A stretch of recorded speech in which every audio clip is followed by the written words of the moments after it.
I think every kid loves a circus, and there's probably a kid inside of all of us, huh? We kind of like the circus, too. I've always been really fascinated by those death-defying artists on that high trapeze. I mean, they leap and they perfect poise and have grace in one trapeze to another, and then they end up safe on that platform all the way across the arena from where they started. I guess you could eventually get used to hanging onto a trapeze, and you'd feel comparatively secure as soon as you reach that next trapeze. But, my problem, I think, would be the time between trapezes. Yeah, that would bother me. Actually, it bothers all of us. I'm Ron Hutchcraft, and I want to have a word with you today about living between trapezes. Now, our word for today from the Word of God comes from Jeremiah chapter 29, and you might, like God's people in this passage, be living between trapezes right now. One phase of your life behind you, and you're counting on a new one up ahead. But right now, you're in one of life's great, in-between times. We all go through them. Well, so were the people of God that he was advising in Jeremiah 29. The Jews were in a temporary spot, so to speak, between two permanent spots. They had started out in Israel. They will end up back in Israel. But right now, they're between trapezes. They are in between in captivity in Babylon, and it's a temporary place. Now, here are the instructions given by God for people between trapezes. He says, build houses, settle down, plant gardens, and eat what they produce. Marry and have sons and daughters. Find wives for your sons and give your daughters in marriage. Increase in number there and do not decrease.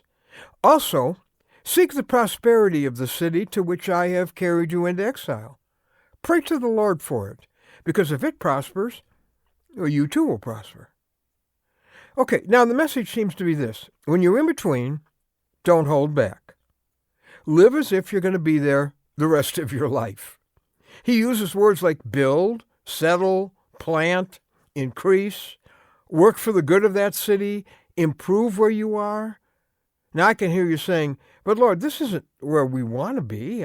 We just want to get by until we, get to where we want to be. Well, Jeremiah 29:11 is that great verse so many people quote, have it hanging up on the wall, and that's where God says, in this chapter, I know the plans I have for you. Now remember, it just follows everything I read before about their in-between status. I know the plans I have for you, plans to prosper you, and not to harm you, to give you a hope and a future. You might have even been quoting along with that. See, God's good plans for tomorrow come from you living wholeheartedly today between trapezes. Today, maybe you're not where you want to end up.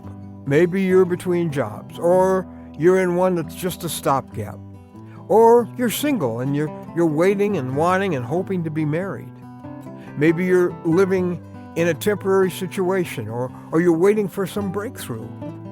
Well, like those Jews of old, it's just an in-between place, but like them, God expects you to build there, to plant there, to increase, to improve that place. Someone once said, bloom where you're planted. And as you do, you give God the attitude that he can use to ultimately bring you those great plans, to bring you the very best. So if you're in between trapezes right now, remember, this is a terrible place to lose your concentration. Be all you can be right where you are. Actually, that's the best way to get safely to the destination that you want so much.